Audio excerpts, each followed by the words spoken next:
Michael, you advocate for veganism and have inspired my partner and I to become committed vegans. However, you've also said to me that activism, such as vegan activism, is dangerous on the spiritual path. Would you please speak to how activism might be a hindrance on our spiritual path? Activism is about rectifying the world. In this path, our aim is not to rectify the world.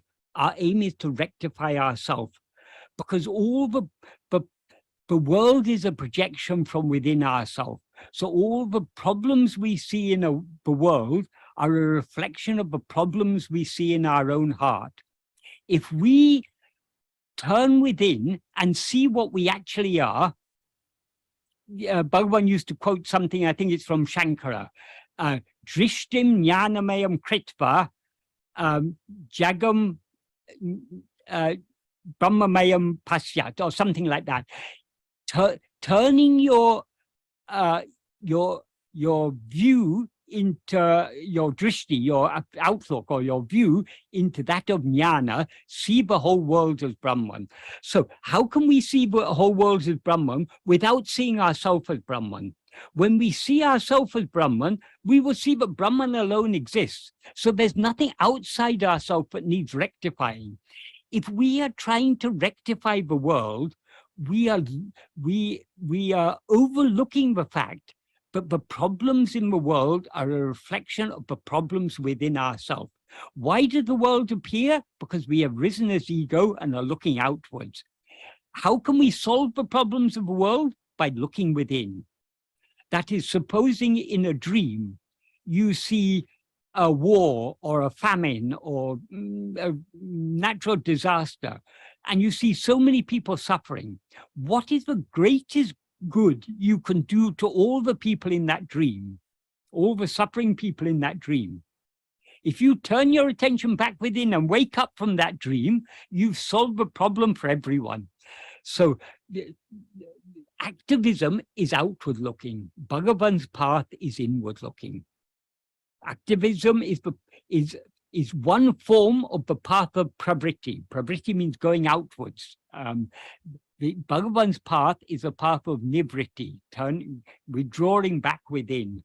So to be vegan is very good. It's good for ourselves spiritually. It's also good for the world, because obviously the animals would be suffering if we were not vegan.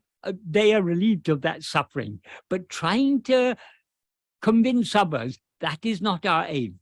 If someone seeing our vegan lifestyle is genuinely curious and wants to know more, why are we vegan and everything, we can explain the reasons. We can talk about suffering that animals undergo, or whatever is an appropriate answer for that person.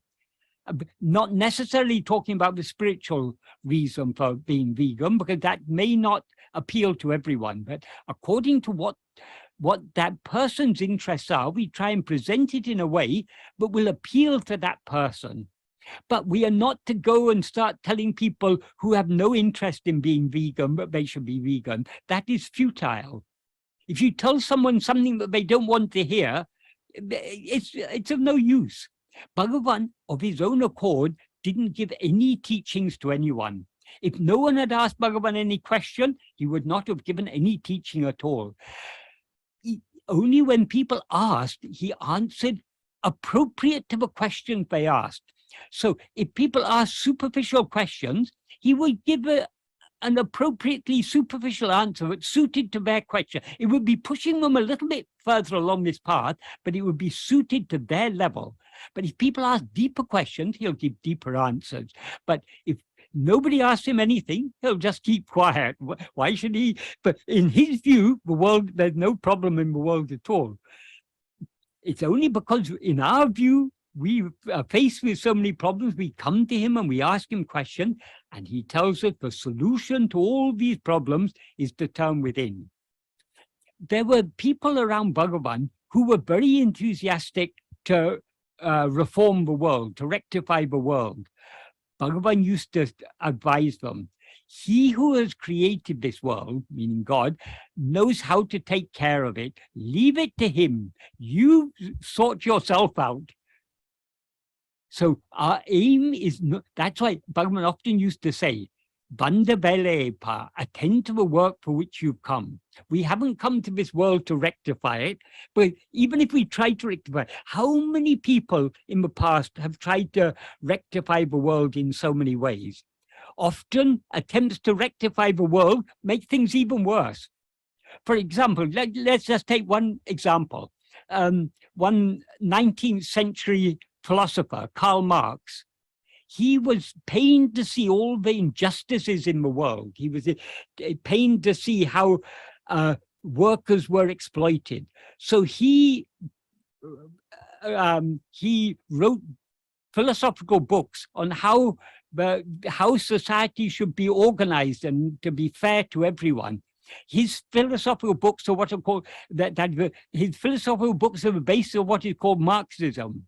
That led eventually to a Marxist revolution in Russia, but it ended up the situation under Stalin was even worse than the situation under the Tsars. So there are many good intentioned people who try to rectify the world, and we have to appreciate their good intentions, but we cannot. The problems of the world do not lie outside, they lie within ourselves. If we try to rectify society without rectifying the individuals that make up society, whatever social system you have, so long as individuals are defective, the system will be, however perfect a system it will be, in practice it will be defective, because the system is just a collection of individuals. So all the imperfections of the individuals will have an impact upon the system. So there's no perfect social system. We cannot rectify this world. What our mission is to rectify ourselves. If we rectify ourselves, thereby we wake up from this and all problems are solved.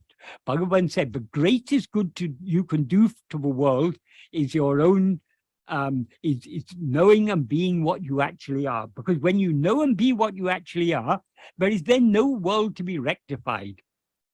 Because what is alone is as it always is. And that is infinite happiness. That is what we actually are.